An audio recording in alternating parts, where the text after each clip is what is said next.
急性心脏病治疗有新的发展，台北荣总利用叶克膜，再加上一款辅助器来成功帮病人恢复心脏的功能。这嘛是咱国内安尼做的头一个，做回来了解。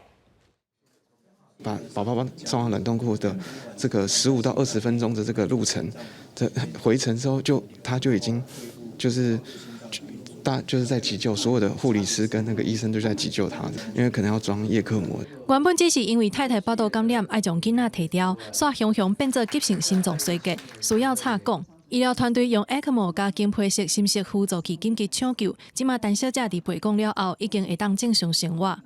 先靠着那个轮椅走路，然后慢慢的训练，对，所以现在回到家都是可以自理的状态。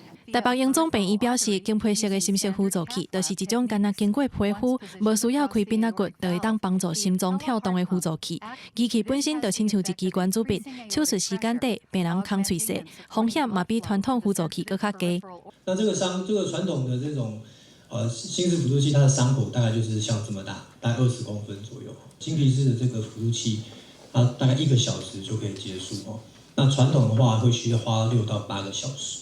那因为金皮式的这个心室辅助器，它的伤口比较小，所以相对我们在做麻醉的时候，各方面的那个负担也会比较轻一点，所以它的复原期会比较快。